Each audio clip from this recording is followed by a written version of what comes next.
McCloskeys are facing down charges. Once again, the Redskins changed their name. Iran is under attack again, and Musk overtakes Warren Buffett to be one of the richest people in America. I'm Jay Edgar, and this is Contemporary.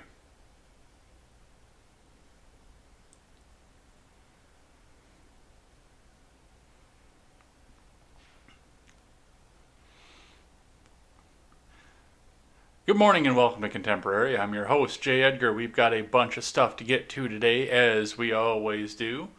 Kind of want to just go back and touch on something that was talked about in the chat yesterday, though, because I go back and I read that after every show here. And I looked at this, and Sullivan was out there talking about the fact that most people assume that he's a Trump guy because he's got that big diesel truck that he runs around in, and most people assume that. I do consider myself fortunate at this point that I live in an area as close as I am to Janesville and as close as I lived to the Chrysler engine plant when I lived in the other part of the state here. And as many union guys as there were out there that also went back and worked on farms, I don't get that assumption here. And I consider that fortunate.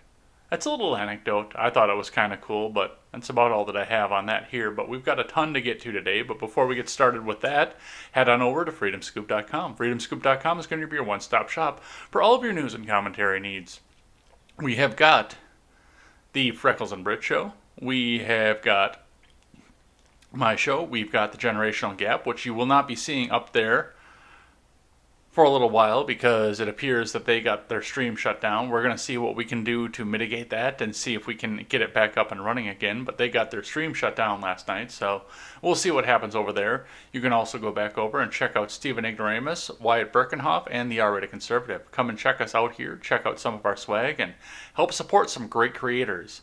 All right, going into this first, we are on the Dow Jones, and looks like we had a fairly good rally day on the Dow Jones yesterday, which capped off in a slide as soon as it was announced that California was shutting back down. We'll talk about that just a little bit later here. So, yeah, you can almost see the point where the announcement was made and California decided that they were not going to be open for business anymore. So, it's looking bad on that, but we are looking back at some of the futures today, and it looks like we may see something good come out of it anyway. So, moving over to Investors Business Daily. Dow Jones today up on Boeing contract, JP Morgan. Q2 futures rise, Tesla leads NASDAQ, Ford gets a Bronco boost. From Alan R. Elliott. Stock futures wobbled higher Tuesday, feeling a drag from global markets, but with early earnings, news, and analyst actions boosting early trade, Tesla and Hanesbrands received lifts from analysts.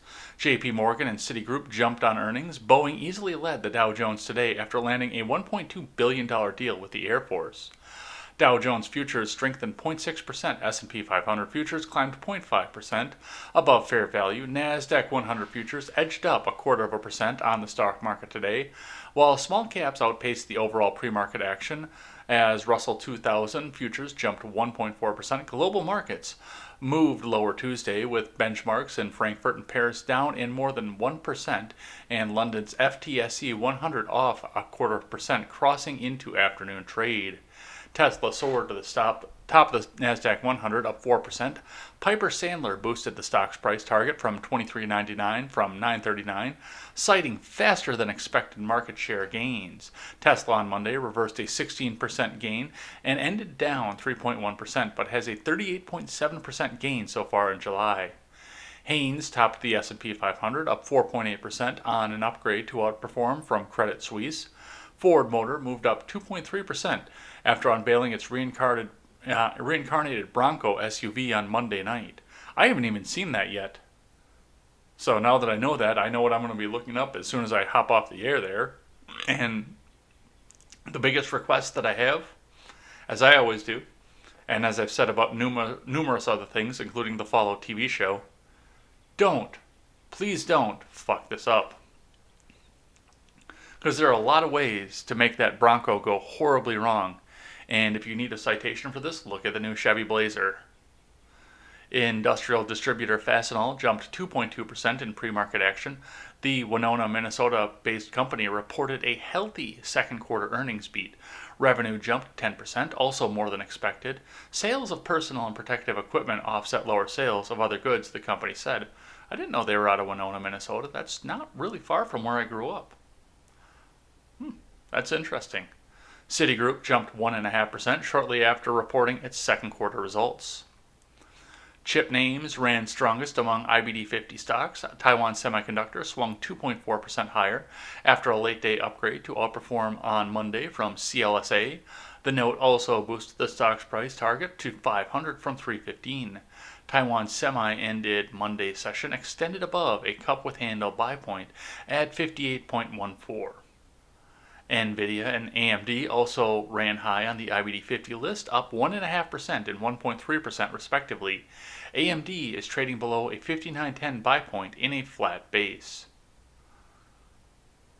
Dow Jones Futures leaned higher early Tuesday as investors dug in second quarter results just released. JP Morgan, the bank's shares rose 1.4% as first glance reviews looked positive. The bank reported it had set aside $10.47 billion in cash as a hedge across losses related to the coronavirus pandemic. That was on top of stockpiling $8 billion during the first quarter. Earnings of $1.38 per share were down 47%, but topped the 1.17 consensus target. Goldman Sachs shares gained 1.6% ahead of its quarter two report on Wednesday. Boeing provided a big prop to early trade in the Dow Jones today, up 2.8%, boosted by news of a DHL Express air freight deal as well as a $1.2 billion Pentagon contract. The Dow's early gains were not unanimous. Travelers dropped 1.5% after warning of an adjusted per-share loss of 20 cents versus consensus expectations for EPS of 127. The company cited claims related to a series of catastrophic storms in the U.S. as well as claims related to social unrest. So, bunch of stuff that's going on in the country today, and it's all over the place. Futures are looking like they're going up, and Boeing is definitely going to carry everything up, but we will see what's happening here as we watch the stocks going through today and in through the week. From CNBC, continue without supporting. Dow Futures rise 150 points as JP Morgan Chase gains on strong earnings from Fred Imbert and Maggie Fitzgerald. U.S. stock futures were higher early Tuesday as quarterly results from the major banks start rolling in. Dow Jones Industrial Average Futures traded 156 points higher, or 0.6%. S&P 500 and NASDAQ 100 futures gained 0.4% each. JP Morgan Chase rose more than 1% in the pre-market after the banking giant posted earnings and revenue that beat analyst expectations. The bank's strong results were driven in part by a 79% surge in trading revenues amid the market's volatile swings in the second quarter. Wells Fargo slid more than 3% in pre-market trading after reporting a $2.4 billion loss for the quarter. Its first quarterly loss since the financial crisis. The bank also cut its dividends to 10 cents from 51 cents a share. Citigroup's shares rose more than 1% after its second quarter results topped analyst expectations. A massive surge in trading revenue helped offset a slowdown in the company's consumer banking business. While corporate profits are expected to fall by 44% in the second quarter, the financial sector is expected to see a more than 52% decline in profits, according to Refinitiv. What's so influential about the banks reporting early in the earnings season is times like these, we're really counting on banks' management team's view on what's going on, Susan Schmidt, head of U.S. equities at Aviva Investors, told CNBC. Banks are the foundation of our U.S. economy. They're there to provide loans to small businesses and to manage retail consumers' deposits. So it does look like we're looking at a point where the banks are affecting what we're seeing as well. There's that chart of where we're looking at right now, and once again, we're edging close to where we were at the beginning of February when the governor said, "You shall not go to work. Thou shalt not go out into the coronavirus-invested world because thou shalt die if you step 6 inches outside your house." But that's what we have over on the stocks right now, and we're going to start the news today with a pair from the Daily Wire. Breaking: couple who defended home. Rumor is that we're going to be indicted shortly, from Ryan Saavedra. Mark McCloskey, the homeowner who defended the St. Louis home recently from a large mob of demonstrators, told Fox News on Monday that he expects to be indicted shortly. This segment came after St. Louis law enforcement officials served a warrant on the McCloskeys late last week and confiscated the rifle that he used to defend his home. The police were really professional and very nice, McCloskey said. The cops that came out to issue the search warrant on us, they were almost apologetic. They didn't want to have to be there. They were doing their job. Patty wanted to take a picture to document and asked if they wouldn't mind facing away from the camera so the people wouldn't get mad at them if their faces were shown on TV.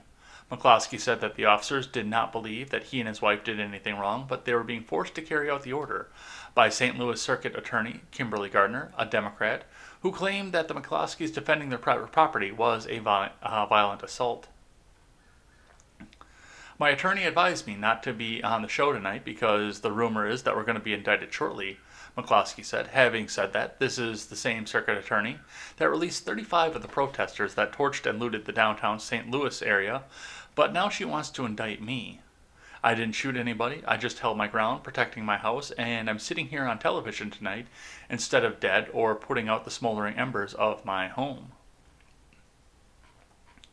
So it definitely looks like we're going to see an indictment on these people, and we're going to see what 12 people are going to do to them and say about them. So we'll be paying attention to this story for a while. I got a feeling we're going to be listening to this story throughout the rest of the election year. But as promised, I've got another one here from the Daily Wire. Republicans send a letter to Barr demanding decisive action to protect Americans from mob rule. No divisive action, that would be what's coming out of Pelosi and the DNC right now. Decisive action is what's going to be coming from Barr. 12 Republican lawmakers wrote a letter to Attorney General William Barr late last week demanding that the Department of Justice take decisive action to protect Americans' rights from mob rule.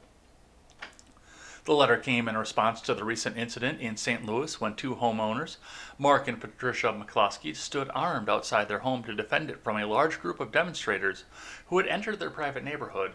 Authorities later returned to the home and confiscated Mark McCloskey's rifle. McCloskey told Fox News on Monday night that he expects that he and his wife will soon be indicted by the circuit attorney, Democrat Kimberly Gardner. This past week, Mark and Patricia McCloskey in St. Louis, Missouri, took up arms in their own defense when violent protesters broke the gates to their private neighborhood and made threats of violence toward them. The letter stated, in spite of this egregious behavior by the protesters, the recently elected circuit attorney, Democrat Kim Gardner, stated publicly that their department is pursuing charges against the couple, calling the lawful protection of their homestead a violent assault. At this crucial time in history, our nation needs the Department of Justice to exert strong leadership to ensure that none of our constitutional protections are eroded by mob rule, the letter continued. Charges against this couple will have a chilling effect on the entire nation, sending the message that American citizens no longer have the right to protect themselves at their own homes. Therefore, we urgently request the Department of Justice to take decisive action to protect our communities, uphold the rule of law, defend the Second Amendment, and ensure civil rights of Americans under attack.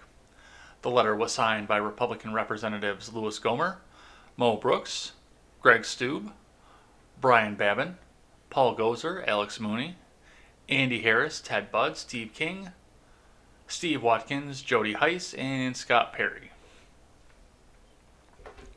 Yeah, there is just an absolute ton going on with this, and the full text of the letter is in the article here. I don't have that in the Discord currently, but I'll save that so I can put it in there.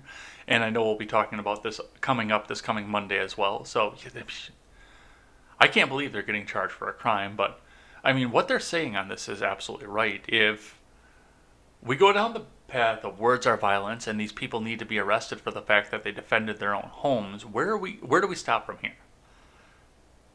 When these people are coming out and being free shock troops for the DNC right now, and God forbid the DNC ever take power again, where do we go from there? Do we just kneel down and take it from the government? Or do we defend ourselves? Government be damned. And just to step on this one last second here, the Department of Justice to take decisive action to protect Americans' rights from mob rule. That's been something that's actually been talked about on the Daily Wire for a while. Shapiro talked about it a lot when we were first coming down this BLM path that we're going down here and everything that's going along with that. In the Rayshard Brooks case and in the George Floyd case especially, we were looking at situations where it would have been easier for both local justice departments, whichever they're entitled in either locality, but both court systems to go and take these police officers off the street and take them into custody, rather than in order to calm the mob down, rather than trying to arrest every single person in the mob. And that is mob justice, and we are sitting in a situation where we might actually have to start succumbing to that mob justice, if that's how the government deems it the easiest way to do so. So that's something we do definitely need to pay attention to as we're going down the road and as this is continuing to play out in the worst way possible. So pay attention to what's going on around you, because it might be your home next. All right. In other news from ABC News today, from Mark Osborne and Michelle Mendez, 2 police officers shot and killed in McAllen, Texas. 2 police officers were shot and killed in McAllen, Texas on Saturday night. According to officials, the shooting took place as the officers were responding to a call at a home that came under fire. What I'm trying to tell you is the officers never had a chance to suspect a deadly assault on them, McAllen Police Chief Victor Rodriguez said at a press conference. The suspect shot himself and died as other officers arrived on the scene. Rodriguez said he was told to drop the gun, but instead shot himself.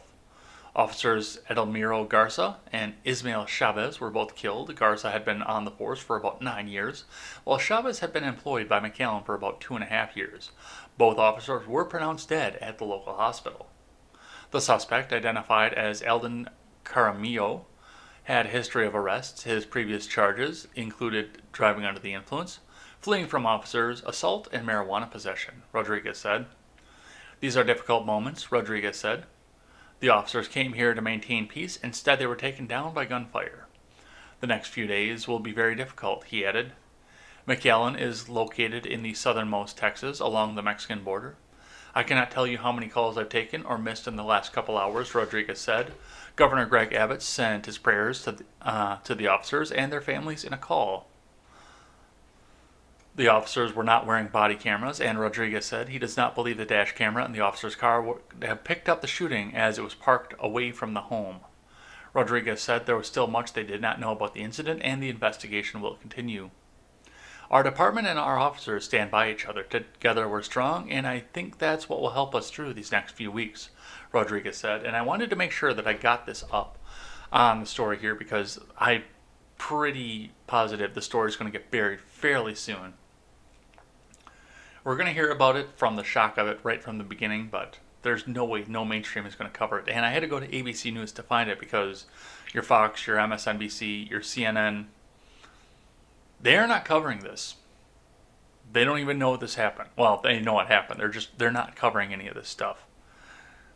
And once again, this will get buried. We're going to lose this. We're not going to see any of this anymore. So our hearts over at the Freedom Scoop Media Group go out to the officers and their families, and Godspeed on the investigation, and I hope we can find justice out of it. Alright, so before I go into this here, I promised one of my followers, after I saw his post, that I would read it up on the air before we talked about the Washington Redskins. So Iowa ANCAP says, so white people got together and killed the Redskins, huh? I feel like the jokes are getting too obvious at this point. I thought that was funny. And I hope that you guys thought that was funny too. So we're going to move on from that and read from ESPN. Washington NFL team says it will retire the Redskins name and logo. The Washington Redskins announced Monday that they will be retiring their nickname and logo after completing a thorough review that began on July 3rd. Today, we are announcing that we will be retiring the Redskins name and logo upon completion of this review, the team said in a statement.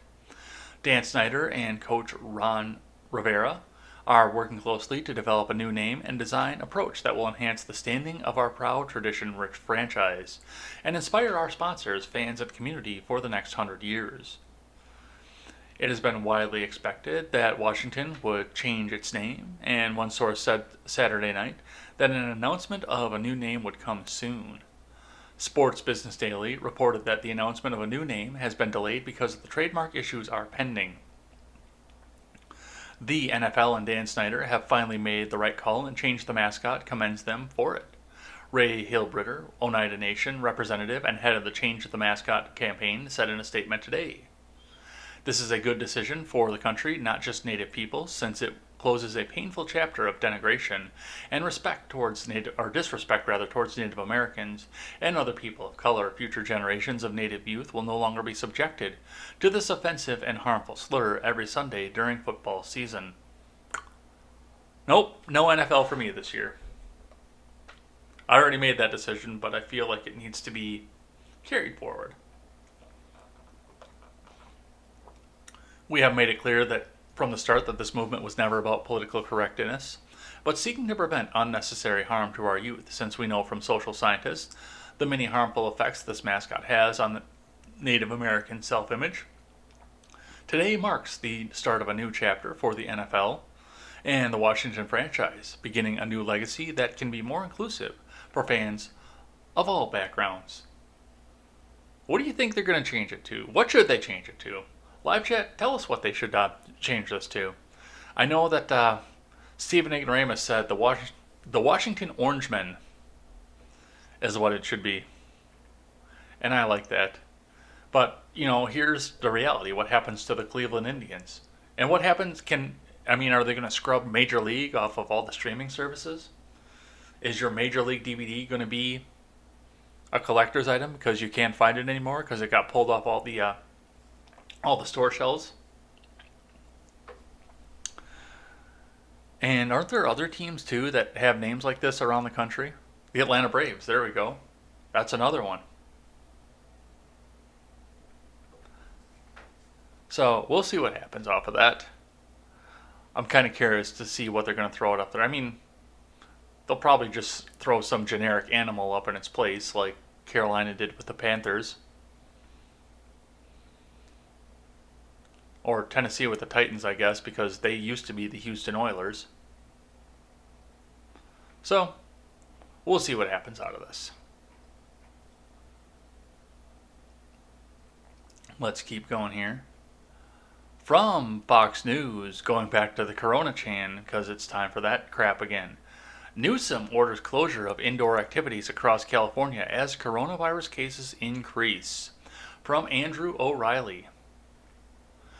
California Governor Gavin Newsom on Monday ordered a halt to indoor activities at certain businesses statewide as cases of coronavirus surge in the country's most populous state. Newsom, a Democrat, announced during a press briefing that all bars across the state must close up shop and that restaurants, wineries, tasting rooms, family entertainment centers, zoos, museums, and card rooms must suspend indoor activities. The governor also announced that all gyms, places of worship, there it is, malls, personal care services, barbershops, salons, and non-critical offices in counties on the state's monitoring list had to shut down under the new order. The order affects more than 30 counties, which are home to about 80% of California's population. We've made this point on multiple occasions, and that is, we're moving back into a modification mode of our original stay-at-home order, Newsom said during his press briefing. This continues to be a deadly disease. As of Monday, the state had reported more than 320,000 COVID-19 cases and more than 7,000 deaths, with 23 people dying from the virus since Sunday. The LA County, the country's most populous county, will lead the state and the country in number of confirmed COVID-19 cases with more than 133,000, according to the Center for Systems Science and Engineering at Johns Hopkins University. In March, California became the first state to impose a mandatory stay-at-home order because they are tyrants. To slow the spread of the virus, public health officials praised the state's quick action, marveling at how the nation's most populous state kept its cases and hospitalizations low, while states like New York and New Jersey struggled to contain the highly contagious disease. By late April, Newsom, under increasing pressure, began citing the state's increased hospital capacity to handle a new surge of cases. Cases began rising in early June and have exploded since, increasing 48% in the past 2 weeks, while hospitalizations have increased 40%. Newsom's announcement comes just hours after the state's two largest school districts, Los Angeles and San Diego, announced that they will not reopen for in-person instruction when the 2020-2021 academic year begins next month. The district said they will plan for in-person learning as health conditions allow. So, a bunch of stuff going on there, but for the most part, those of you over in California will not be going back out to enjoy your bars or your restaurants or much of anything else anymore, but hey, you can still go to the beach. And hey, maybe they'll fill in another skate park, who knows. So, congratulations, you're back under lockdown. You're back under house arrest over in California. All right. Another one here from ABC. Coronavirus updates. Los Angeles on the verge of red threat level, mayor says, from John Hallworth, Emily Shapiro, and Meredith Deliso. The novel coronavirus pandemic has now killed more than 570,000 people worldwide. Over 13 million people across the globe have been diagnosed with COVID-19, the disease caused by the new respiratory virus. According to data compiled by the Centers for Systems Science and Engineering at Johns Hopkins University, the actual numbers are believed to be much higher due to testing shortages, many unreported cases, China stopping testing, many other places stopping testing, New Zealand claiming the fact that they are COVID-free right now in spite of the fact that they still have people sick over there, and a lot of other political jargon that we are never going to get to the bottom of. The actual numbers, I read that one already, and then commented on it. The United States has become the worst affected country, with more than 3.3 million diagnosed cases and at least 135,582 deaths. Citation needed, please. 10:02 p.m., Los Angeles on the verge of moving into a red zone, mayor warns. Los Angeles is on the border of moving into its red zone, the highest COVID-19 threat level, Mayor Eric Garcetti said. We are still very much so in an emergency, said Garcetti. We've never had as many people infected or infectious. Los Angeles has 4 threat levels based on COVID-19 risk: green, low risk; yellow, moderate risk; orange, very high and widespread risk; and red, highest and extreme risk. It currently is an orange, which advises that residents minimize all contact with anyone outside their household. The red level means residents should only leave home for essential activities like work or food shopping. Los Angeles County reported 2,593 new cases and 13 new deaths on Monday. Garcetti noted that half of the new cases were in people ages 18 to 40. The number of we're not going to go over the worldwide statistics off of this here, so I just wanted to point this one out here, this little blip about Los Angeles here. So now there, once again, 2,593 new cases and 13 new deaths, which all lives do matter, and I understand that out of the fact, but statistically that's actually still a low number. That's less than 1% of people dying from this. And they're not going to tell you that on any of the mainstream news, but they're going to keep yelling cases and cases and cases and cases. They're going to yell cases at you until you get sick of hearing the word cases. And to point one other thing out, people do, look at this picture here. People just driving stacked up on top of each other, trying to get into a testing site here, which cannot, yes, they are in their own car. I understand that, but that cannot be good for anybody to have everybody stacked up like that. There's no way that can be good for people. And I pointed out to that delightful jackass Brooklyn Dad Defiant over on Twitter the other day when he said that we were going back and we were having spikes here and there and this and that, the next thing, blaming the president for Cuomo's old inactivity on everything. And I said, you know what? Where I live, the curve is pretty fucking flat. In Wisconsin, outside of Madison and Milwaukee, there's no coronavirus outside of those two areas where people are living up on top of each other. So maybe you should start looking at your local government a little bit more closely and stop trying to blame everything on the president. But we're going to move on off of this one here.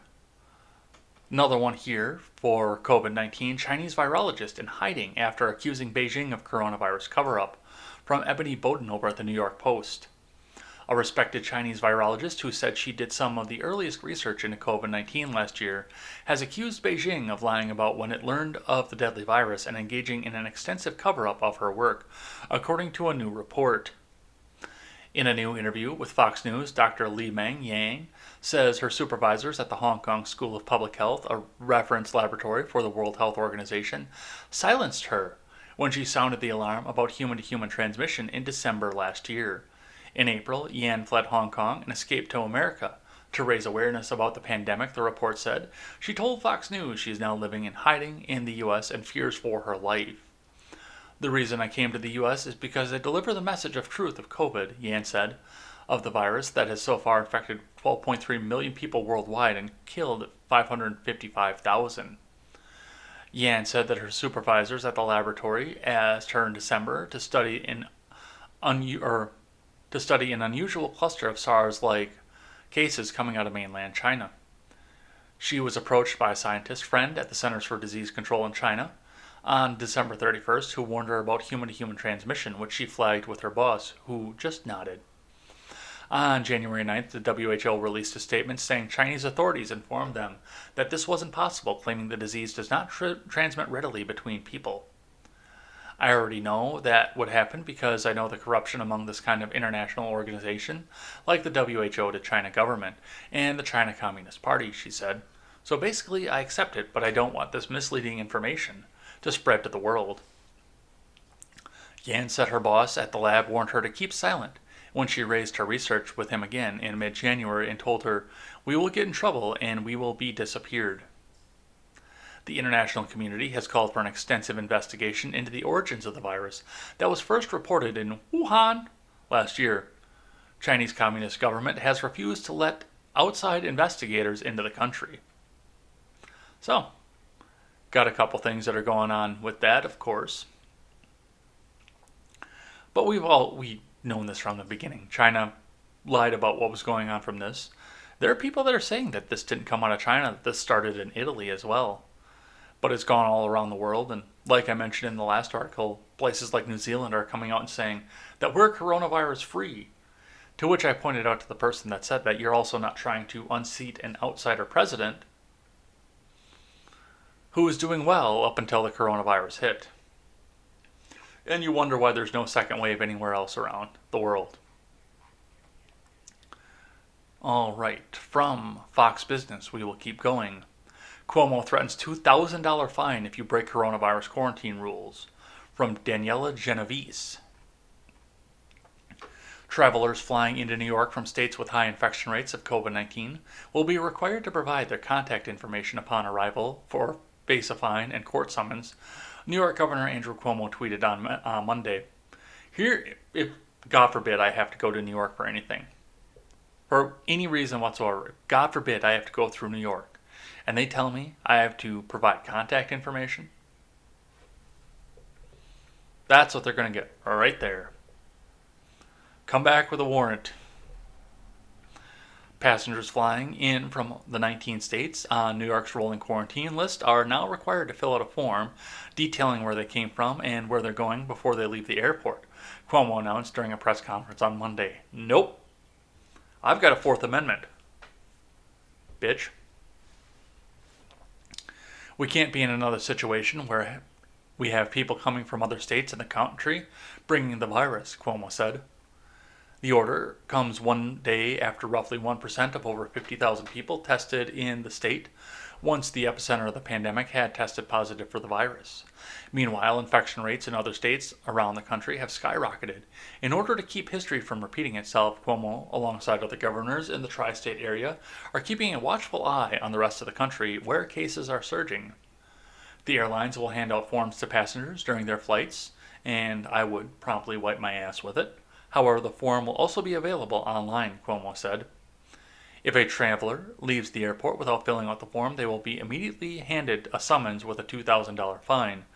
What's more, a traveler could then be ordered by a court to complete a mandatory quarantine, Cuomo added. So, a couple things that are going on with this. Of course, you will not hold me to life and liberty without due process of law, so no, that's not going to happen, and that just gives me more of a reason to never go to New York. You know, that flag hanging behind me is one of the reasons I should, well, both flags hanging behind me are two of the reasons I should never go to New York anyway, but the one to my right, of course, is one great reason. But it could happen. You could, for whatever reason, need to go to New York, and I don't see myself flying on an airplane anytime soon anyway. But on top of this as well, I mean, Cuomo exported more cases of COVID-19 around the country than he imported. I'm sorry. You imported probably one case and then put sick people in nursing homes with the elderly. You do not get to claim the moral high ground on this, Andrew Cuomo. You and Bill de Blasio are the asses of this COVID-19 pandemic. So, no, I will not be... Oh, here's a list of states that this applies to. Let's see what that is. Alabama, Arkansas, Arizona, California. Well, that one's probably pretty obvious. Delaware. Why the hell would you fly from Delaware to New York? Are you in that big of a hurry? Or does Cuomo not own a globe?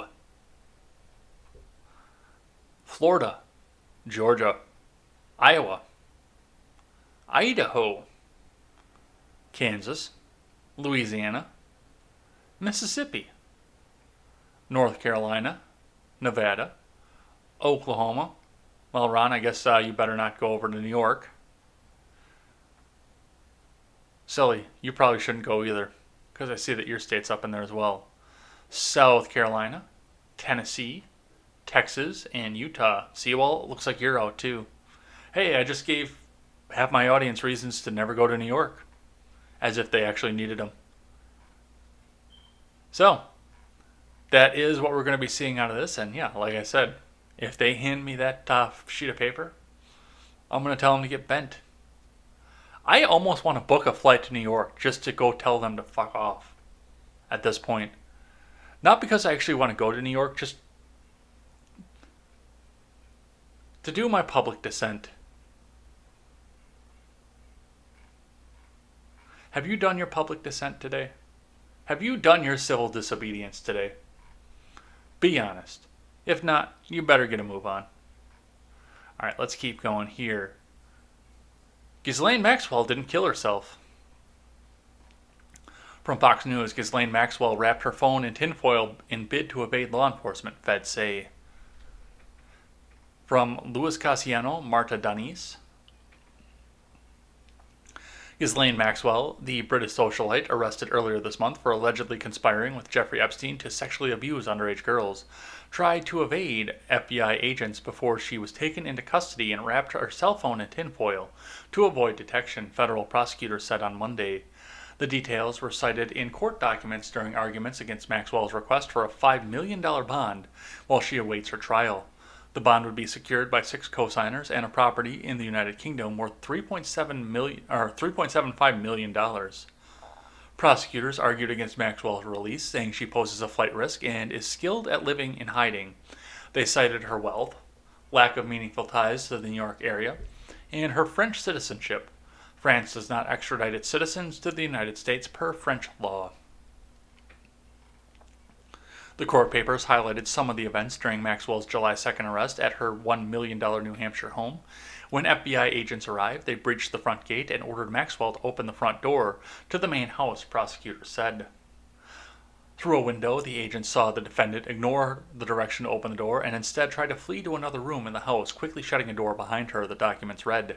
Agents were forced to breach the front door and found Maxwell inside a room, prosecutors said. As they swept the property, they found a cell phone wrapped in tinfoil on a desk.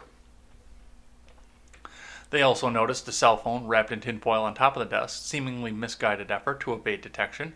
Not by the press or public, which of course would have no ability to trace her phone or intercept her communications, but by law enforcement. The court papers read, "You underestimate the public, because I know a few people that can break GPS and go find somebody by their cell phone. I can't, because I never learned how to program. See, I didn't say the C word. Can't shut me down on Twitter." A security guard told agents that Maxwell's brother had hired a security company composed of former members of the British military to guard the New Hampshire property. Maxwell, 58, faces 6 charges for conspiring with Epstein in a multi-state sex trafficking ring involving 3 unnamed minors between 1991 and 1997. A hearing is scheduled Tuesday where a judge will decide whether to release her from federal custody. Yeah, that's going down today, so we'll be probably talking about that hearing tomorrow, unless they don't get what the media wants to hear and they try and black this all out. So, absolutely, we'll be talking about this because I'm interested in where all this goes, and I want to see if she actually spills or what kind of deal they throw at her. So, this will be an interesting one to keep watching here, so we'll mark that up here. From CNN, Mr. Mueller is back in the news. Mueller considered speaking up earlier against Trump and Barr's attacks, sources say, from Caitlin Polance and Jeremy Erb. Former special counsel Robert Mueller chose to break his silence and defend his investigation this weekend after weeks of contemplating doing so, in part because of an inflammatory and factually incorrect White House statement that attacked his prosecution of President Trump's ally Roger Stone, according to multiple sources familiar with the Mueller team. Mueller's Washington Post op-ed on Sunday, in which he declared Stone rightly remained as a convicted felon, came after members of the special counsel's team had urged him to say something.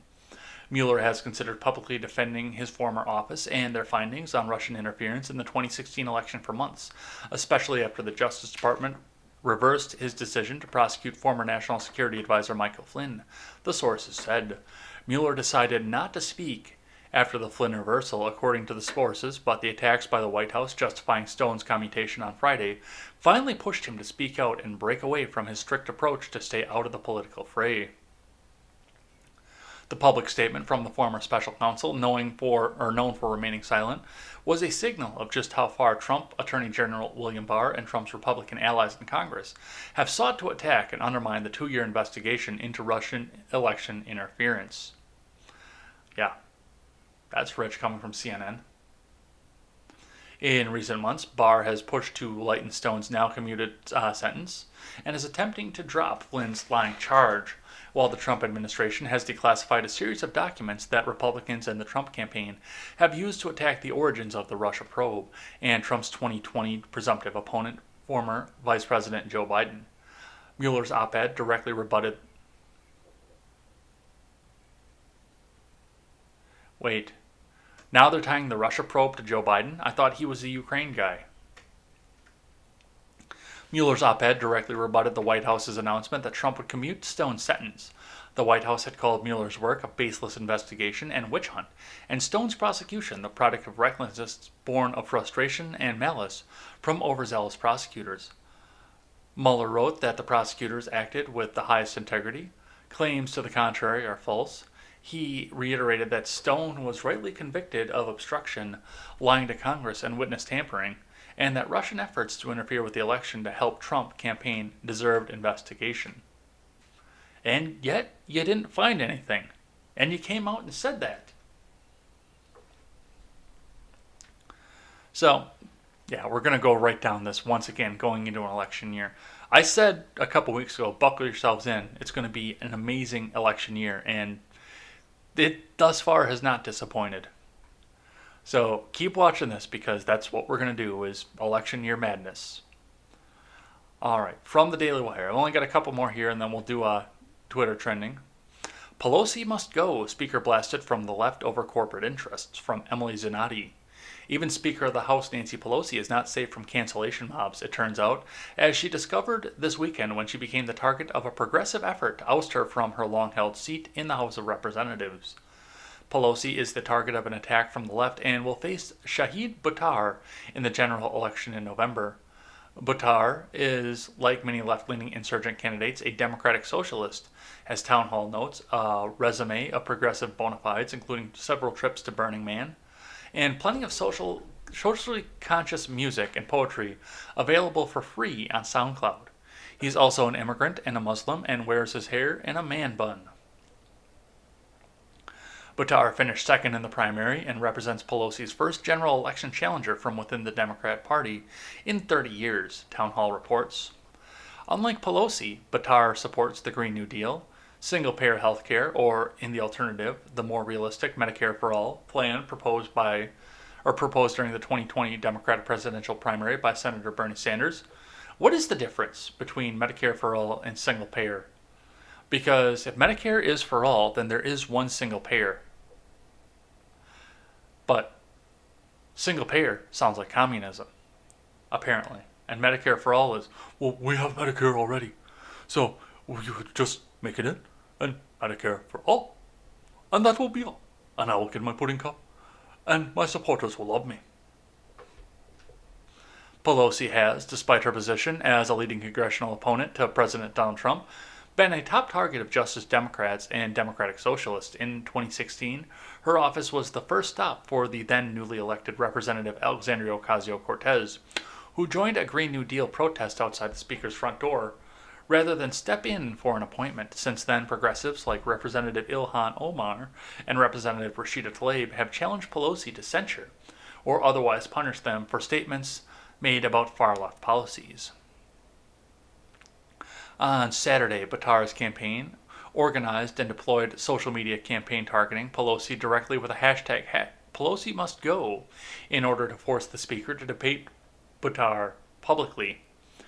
Nancy Pelosi stands in the way of progress, and she has done so for decades. That's why Pelosi must go. My name is Shahid Buttar, and I approve this message, Buttar's campaign tweeted. Please take the Democratic Party further and further left and alienate more voters with your radical progressive agenda. Please, I beg of you. Because that will crush the party for good. And then the party will actually have to sit down and have a real soul-searching attempt and figure out whether they keep going and split and ban the progressives from the party, or they collapse and they let us go into an election between Republicans and Libertarians, which would be a much better run country if we went to that. If that was the argument between Republicans and Libertarians, can you imagine how much better this country would run?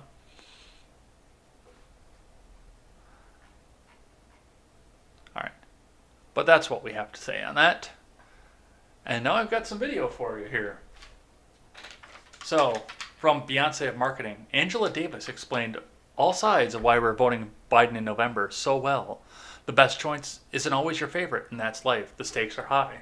So let's listen to what Angela Davis has to say. I'm guessing it's going to be all Orange Man bad. Let me turn your headphones on. Being about choosing a candidate who will be able to lead us in the right direction.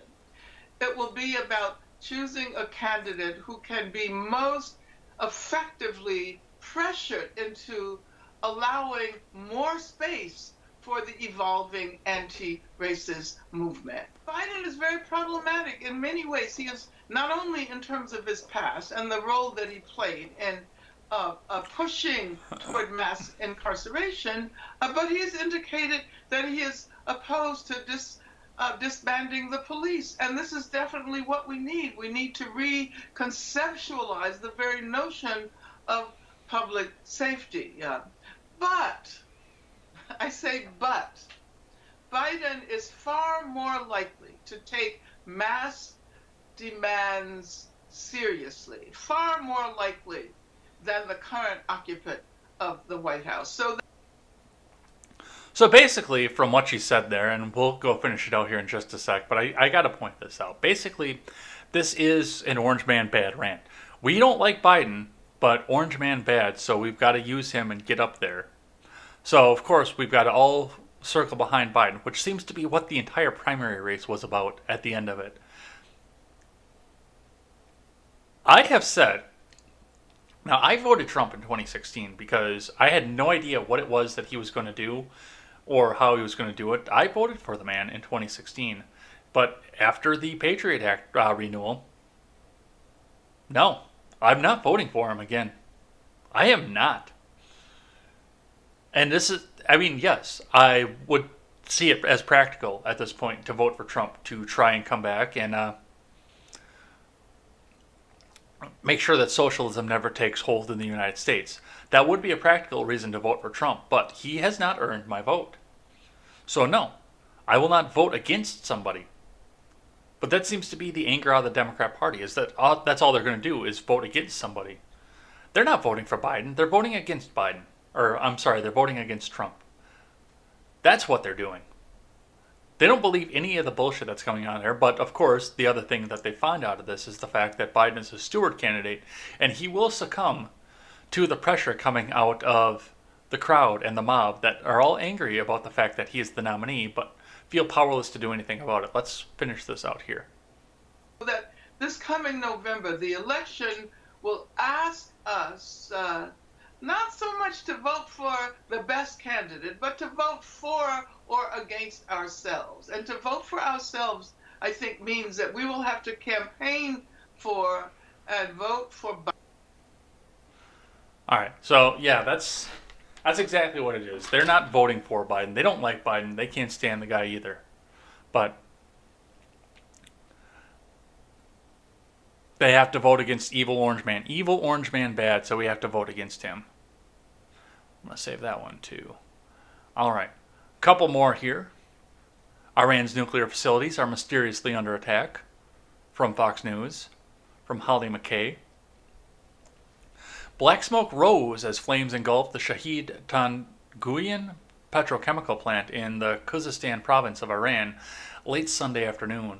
Hours earlier, more than 500 miles away, detonations rocked the basement of an old nondescript home in the northern part of Tehran. The two-story dwelling was said to have housed at least 30 gas cylinders that were used for unclear purposes. Both incidents came fewer than 2 days after a string of explosions and local outages were reported west of Tehran in the early hours Friday. Local reports indicated that multiple mortar-like sounds similar to an anti-aircraft missile were heard. The blast reportedly took place at an Iranian Islamic Revolutionary Guard Corps missile depot. While some Iranian officials denied the outburst altogether, others quoted a former mayor who reportedly died more than a year ago as saying it was caused by gas tanks. Experts say there is something bizarre at play across the beleaguered country. These most recent attacks happened on the heels of multiple other mysterious explosions at sensitive sites over the course of the last 3 weeks, and no one is precisely sure of what's going on, other than it's rattling the regime and stymieing the controversial nuclear program. Are they going up for a revolution? I would bet almost, especially as hard as they're trying to cover this up, that this is coming from inside, and the people are getting sick of missing meals, and they're going to take their Persia back. And hey, maybe Persia will be a world power once again, once they get the Islamic Revolutionary Guard Corps up out of there. But yeah, I mean, they're blowing the shit out of stuff, and they've been doing it for a while. This is, of course, the first time we're hearing about it over on our side of the state, especially coming out of the mainstream, but yeah. They're struggling with the coronavirus, the sanctions that the U.S. will not lift because they keep fucking up over there. And now their people are getting pissed, so absolutely. And like I say, your country is always 3 missed meals away from a revolution. Keep that in mind. And they treat their people like shit. So, we'll be seeing what comes out of that from Iran, and hey, maybe we'll have a new ally coming somewhere forward. Alright, and last news that I have for the day. Musk's net worth rose $6 billion in a day, overtakes Warren Buffett, from Tim Pierce. Tesla CEO Elon Musk became the 7th wealthiest person in the world on Monday, surpassing billionaire hedge fund investor Warren Buffett. Musk's net worth rose over $6 billion in one day on the tide of Tesla stock price, which jumped in the morning trading and hit a new high later on in the day, when up 14% from its Friday closing. The electric car company later lost all its gains and then some, ending the day down 3%, according to IBD. Still, Tesla's surging stock price, which has skyrocketed about 70% in a month, has put Musk's net worth 7th on the Bloomberg Billionaire Index, placing him between Google's co-founders Larry Page in 6th and Sergey Brin in 8th. Since the start of 2020, Musk's net worth has risen more than anyone else's in the world, except for Amazon founder and CEO Jeff Bezos, who, according to the left, pays no taxes, even though he does. Tesla stock price is up about 300% this year. The electric car manufacturer's rise has fueled investor confidence that the company may post its 4th straight quarter of profits, the first such streak in the company's history, and a necessary milestone that makes it eligible to be considered for the S&P 500, according to CNBC. If Musk's company continues climbing at the rate it has in recent weeks, the stock price will meet its final threshold in CEO's performance ladder of incentives. Musk would earn 1.69 million stock options, which, if he chose to sell immediately, would give him a 10-figure payout. 10 figures.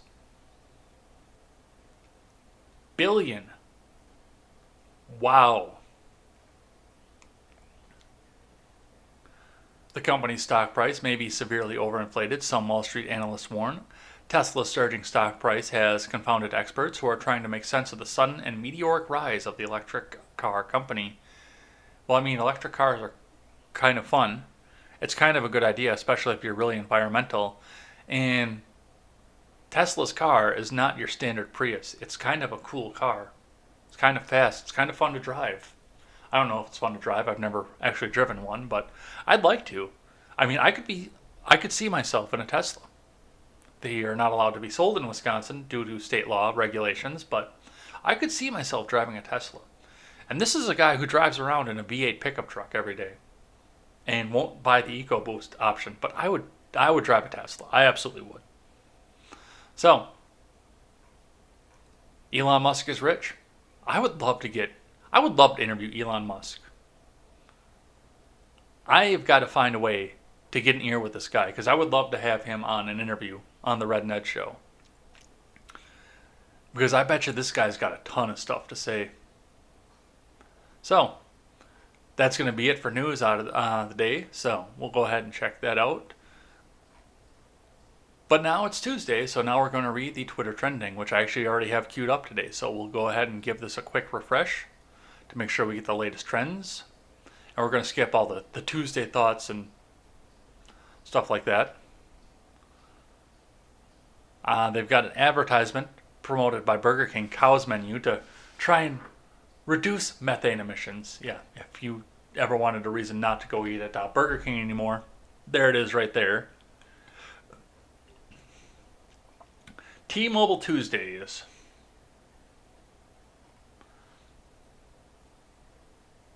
Wow, that's a bunch of words. I take my fam on a road trip to South Beach on one full charge, T-Mobile Tuesdays. Okay, so this is, for the most part, an advertisement coming up from T-Mobile, which I would think it would be. How far they can go on their batteries, apparently. I don't know. Let's keep going down the road. Number 2, find something new. Ivanka Trump, more than ever, our pledge to America's workers is focused on helping Americans bolster skills and find new jobs and navigate career transitions. Today we are launching the Find Something New ad campaign. I wonder what that is. Looks like this is helping people find new jobs if their current jobs aren't doing well for them. So this is yet another election year thing to try and bolster the economy, which is probably a good thing. I mean, if you move up in your career or find a new job or something else out there, first off, you open your job up to somebody else because they're still going to need to fill that position, and you put yourself and the person who took your job both in a better position financially. So that's actually not bad. I like the idea. I don't like the fact that the federal government's hands are in it, but I do like the idea. Number 3 today is Tuesday Thoughts, which I said we're not going to do that. Buy Don Jr. is going to be our third one today. So, hashtag Buy Don Jr. A lot of people are pissed off at Don Jr. Trump and his son Uday are always projecting onto others what they themselves are guilty of. This video captures that to perfection. We're not going to watch that here. Gross negligence, sheer incompetence, no enthusiasm. So it's Midas Touch ad is what they're mad about for Don Jr. And of course, this is all propaganda to try and say that the Orange Man and all of his children are bad. All right. Number 5, which will be our number 4. MySpace is trending. I think we should all make a massive move from Facebook back to MySpace, and not the new MySpace, the old MySpace where you could personalize your page. Yeah, well, Tom never broke your heart either. But he did sell off to Justin Timberlake, so I don't think he's going to get that back. I don't think Timberlake is going to let that back up, because now it's Timberlake's new music site. But they've got a verified page, apparently. So, hey, who knows? Maybe Tom will take it back. All right. We'll skip the Tuesday 5. And yeah, this will be the last one here. Grant Imahara, which I'm not familiar with the guy's work, apparently. I know that he was on Mythbusters, which I never saw, but Grant Imahara has died. I don't know what he passed from. He died at age 49, but yeah. So our hearts go out to his family as well for the fact that they have to work with his passing. Hopefully throughout the day I'll figure out what it was that he passed from, and possibly we'll talk about it as well. But I mean, he was big, and he was like adjacent to a lot of the stuff that I watch and a lot of the pop culture that I do consume. So I don't know who he is directly, but I know he's adjacent to a lot of the stuff that I do. And that's going to be it. So we will be back here later on tonight with more Ed's World Gaming. It's time for us to go down and do some exploration into all the things that we see going off in the Mojave Wasteland. So we're not going to go down any of the main quests. We're just going to go explore sites tonight. So come back on and hang out with us tonight over here on Ed's World Gaming. Otherwise, we will be back here tomorrow with more Contemporary. Until then, I'm Jay Edgar, and this is Contemporary.